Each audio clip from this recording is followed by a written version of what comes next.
Em 28 de dezembro de 2017, Andrew Finch foi à varanda de sua casa em Wichita, Kansas, para entender por que a polícia cercava o local. Ele tinha 28 anos, era pai de 2 filhos e não fazia ideia do que estava acontecendo.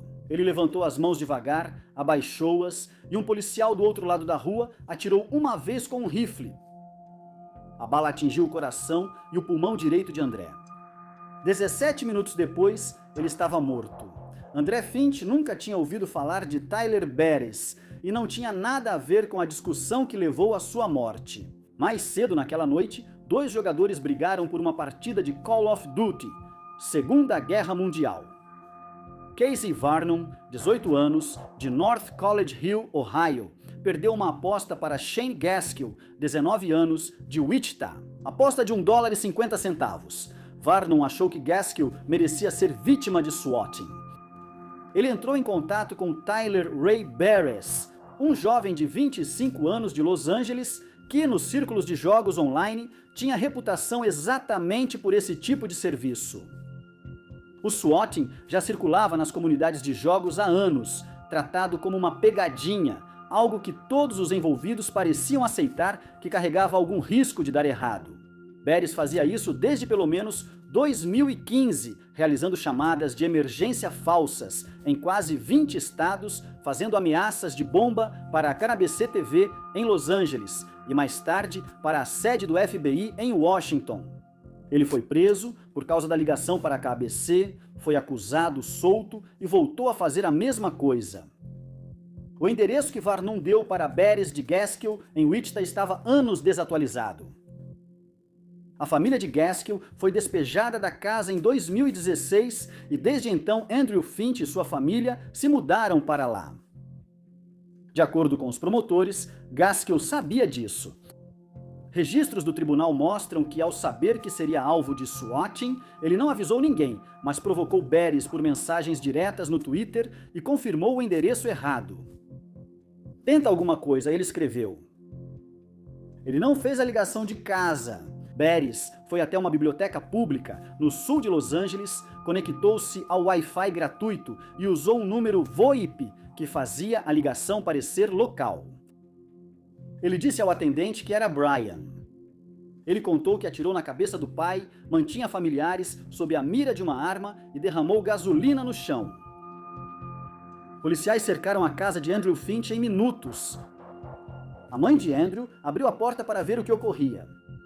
O filho dela saiu atrás dela e quando ele levantou e depois abaixou as mãos na varanda iluminada, o policial Justin Rapp atirou. Beres foi preso no dia seguinte em Los Angeles devido a um mandado por ameaça de bomba de 2015 e os investigadores o ligaram a Wichita em poucas horas.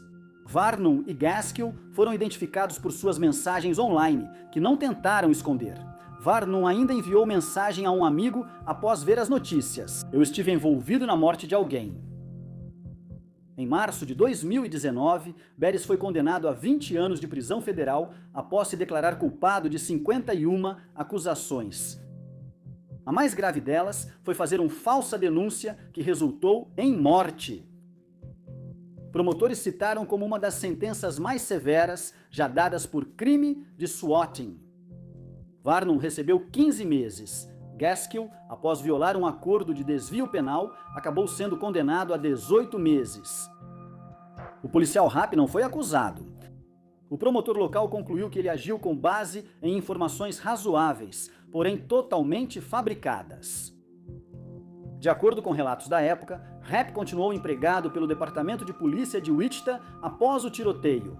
Em março de 2023, a cidade de Wichita aprovou um acordo de $5 milhões com a família de Finch. Nos Estados Unidos, em 2019, um funcionário do setor financeiro de uma empresa recebeu um e-mail aparentemente de um fornecedor conhecido. Mesmo nome de contato, mesmo cabeçalho, valores que correspondiam a uma fatura em aberto. Só mudaram os dados bancários para transferência no final. Eles transferiram os fundos por meio de uma transferência bancária. O dinheiro foi para uma conta em Atlanta e depois circulou rapidamente para contas estrangeiras antes que revertessem a transferência. Quando o fornecedor ligou perguntando onde estava o pagamento, já tinha sumido.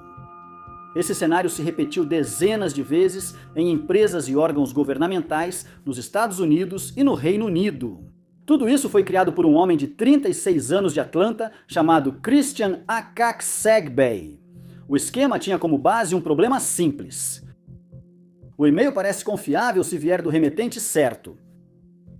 Akaksegbe e seus cúmplices acessaram contas roubadas na SendGrid, plataforma de envio em massa de e-mails para empresas globais, confiável o bastante para não ser bloqueada por filtros de spam. Com essas credenciais roubadas, enviaram e-mails de phishing para funcionários de empresas e do governo que pareciam reais e chegaram às caixas de entrada. Os funcionários clicaram. Eles colocaram seus dados de login em páginas que imitavam os portais da empresa. As credenciais foram direto para o controle da equipe de Akaksegbe. Essa foi a primeira fase. A segunda fase foi mais lenta e deliberada. Com acesso aos e-mails dos funcionários, a operação não iniciou o roubo imediatamente. Ela observou.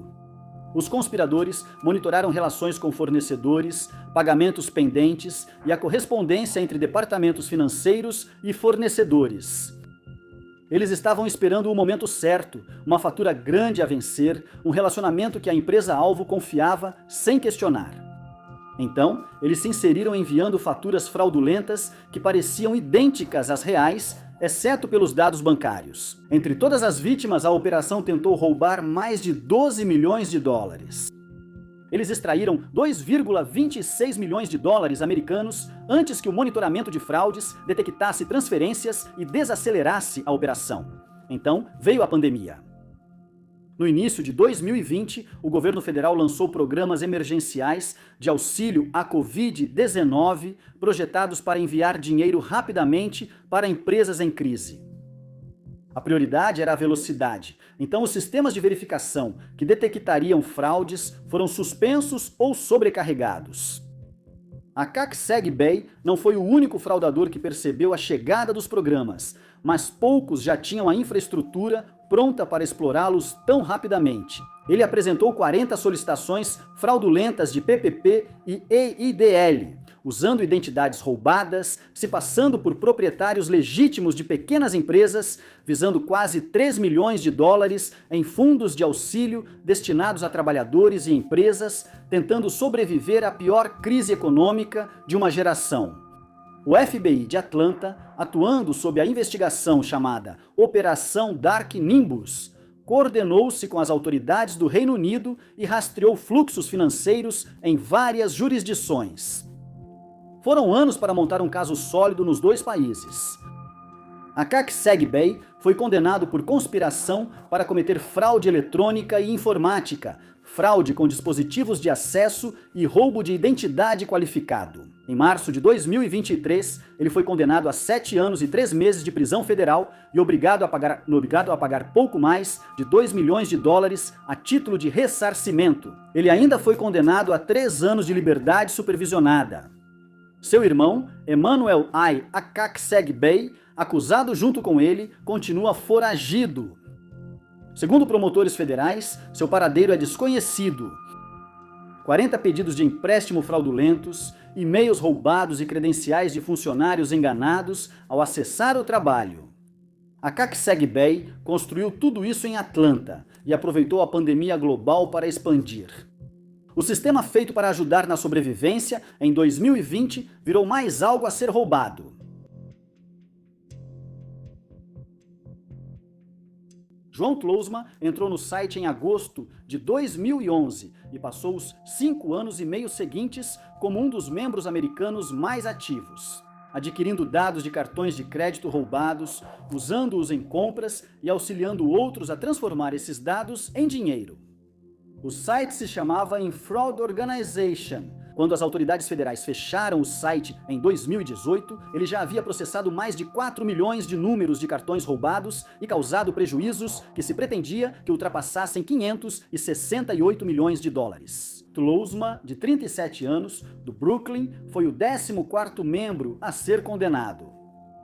A plataforma na qual Tlousma se conectou foi criada em outubro de 2010 por um hacker ucraniano chamado Sylvia Sviatoslav Bondarenko. O que Bondarenko criou não seguia o padrão comum de uma organização criminosa. Não havia capangas, disputas territoriais, nem infraestrutura física para proteger. A Infraud era uma plataforma de comércio de dados financeiros roubados, operando com disciplina similar a um mercado legítimo, porque estruturalmente era exatamente isso que ela era. Membros compravam e vendiam o que o mercado de fraudes chama de dumps. Dados brutos da tarja magnética, de cartões de crédito ou débito, obtidos em caixas eletrônicos, terminais de venda ou coletados em grandes vazamentos corporativos. Um dump contém tudo o que é necessário para clonar um cartão físico, número da conta, data de validade e os dados da trilha que os terminais de pagamento leem. Compradores codificavam esses dados em cartões em branco com equipamentos online, criavam cópias fiéis e compravam mercadorias, cartões presente e eletrônicos para revender rapidamente por um valor próximo do valor de face. No jogo da fraude, esse processo de conversão é chamado de cashing out. Tlousma se especializou exatamente nisso. Por 5 anos e meio, comprou dumps de vendedores da Infraud, usou números de cartões roubados para compras próprias e ofereceu serviços de cash out e de drop a outros membros. O suporte operacional que convertia dados em dinheiro. Era um serviço completo e participativo, com funções específicas para cada etapa da cadeia. Golpistas extraíam dados de cartão na fonte, desenvolvedores de malware coletavam credenciais em massa, sacadores como Tlousma transformavam dumps em dinheiro e serviços de redirecionamento forneciam endereços para produtos comprados fraudulentamente. O Infraud era incomumente duradouro porque Von Bondarenko resolveu o problema da confiança. Mercados criminosos anônimos geralmente falham porque compradores e vendedores não conseguem verificar a identidade uns dos outros. O Infraud tinha um sistema de verificação de vendedores, um mecanismo de feedback e um serviço de custódia, fundos mantidos pela plataforma até que ambas as partes confirmassem a transação. Membros que se sentissem lesados podiam abrir disputas. Havia um processo de resolução para isso também. Em março de 2017, a plataforma já contava com mais de 10.900 membros registrados. Ela se tornou, como dizia a denúncia do Departamento de Justiça, o principal destino online para compra e venda de produtos ligados a fraudes. Bondarenko desapareceu por volta de 2015. O Departamento de Justiça o indiciou, mas ele nunca foi capturado e seu paradeiro segue desconhecido. Seu cofundador, o cidadão russo Sergei Medvedev, assumiu a administração da plataforma depois que Bondarenko ficou inacessível. Sergei Medvedev acabou sendo preso na Tailândia, extraditado para os Estados Unidos e condenado a 10 anos de prisão. O desenvolvedor de malware Valerian Koik, da Califórnia, recebeu uma sentença de 10 anos. O membro VIP Pius Wilson, de Nova York, recebeu 7 anos. Tlousma foi condenado a 4 anos. A operação de desarticulação, em fevereiro de 2018, ocorreu simultaneamente em 7 países. Os Estados Unidos, Austrália, Reino Unido, França, Itália, Kosovo e Sérvia. Com 13 prisões no mesmo dia em que as acusações foram reveladas. 36 pessoas foram acusadas no total. O caso do Infraud mostrou principalmente como um mercado estruturado acelera a fraude de forma eficiente. Uma violação de dados que resulta em 1 milhão de números de cartão roubados não vale quase nada sem uma infraestrutura para monetização. O Infraud, essa infraestrutura foi fornecida em grande escala, padronizando preços, classificando a qualidade, garantindo transações e resolvendo disputas. O FBI ainda tenta desmantelar plataformas sucessoras que herdaram sua estrutura, pois o mercado criado pela Infraud não sumiu após o serviço ser encerrado.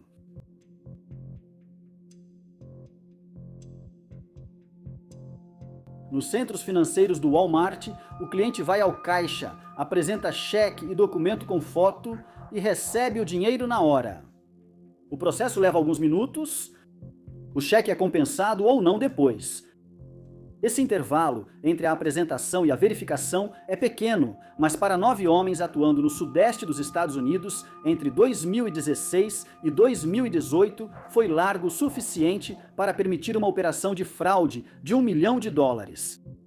O esquema se baseava em 2 fatores: cheques perfeitos e números de seguro social roubados, obtidos por compras de dados, roubo de identidade ou outros métodos, eram usados para criar identidades falsas capazes de passar na verificação de cheques do Walmart. Os cheques eram falsificados para corresponder a contas legítimas, impressos como reais e preenchidos com valores que não chamavam atenção. O conspirador ia até o Walmart Money Center, apresentava um cheque e um documento falso, pegava o dinheiro e seguia para o próximo local. Quando o banco processava o cheque e identificava que era falso, o dinheiro já tinha sumido. A operação ocorreu em vários estados, atingindo lojas do Walmart em todo o país, escolhendo especificamente essa rede de lojas por causa da sua infraestrutura para descontar cheques, que era acessível e, na época, explorável em grande escala. Entre junho de 2016 e julho de 2018, a quadrilha apresentou mais de US$ 1 milhão em cheques falsos. O líder do grupo, Major Jamal B. Colt, de 32 anos, era de Greensboro, Carolina do Norte. Ele era o mais viajado do grupo, com registros em diversos estados, enquanto a operação expandia seu alcance. Em janeiro de 2017, aproximadamente, na metade da conspiração, Big Colt foi preso em Michigan enquanto ainda comandava o esquema e condenado por fraude estadual. Ele cumpriu 12 meses de prisão e poucos dias após sair da prisão estadual de Michigan, já estava de volta à ativa. Mesmo esquema, alvo e rede. A acusação federal, que indiciou ele e 8 co-conspiradores em dezembro de 2018, cobria todo o período de atividade, incluindo o que fez após deixar a unidade em Michigan. A acusação federal de dezembro de 2018 atingiu todos. Os 9 homens se declararam culpados. As sentenças refletiram o grau de envolvimento de cada pessoa. Jeffrey Roach, de Baltimore, recebeu a pena mais longa, de 94 meses, seguido por Leander Roar, de Greensboro, com 87 meses. O próprio B. Colt foi condenado a 75 meses e a devolver mais de US$ 443 mil.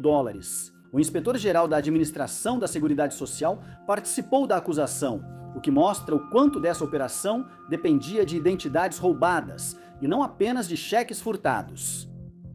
O que torna esse caso instrutivo, além das condenações, é o próprio mecanismo. A fraude com cheques costuma ser vista como um crime de baixa tecnologia. Cheques roubados, valores alterados, uma caneta e um pouco de ousadia. O que a rede de B. Colt estava fazendo era mais sistemático. Identidades criadas com dados reais, do seguro social, instrumentos falsos para passar pela verificação e a estrutura de desconto de cheques de uma rede varejista usada para converter em dinheiro. A fraude não visava os bancos, mas sim a diferença entre a aceitação e a devolução de um cheque. Uma brecha nos Walmart Money Centers em todo o país foi explorada pela rede, estado por estado, até ser fechada por investigadores federais.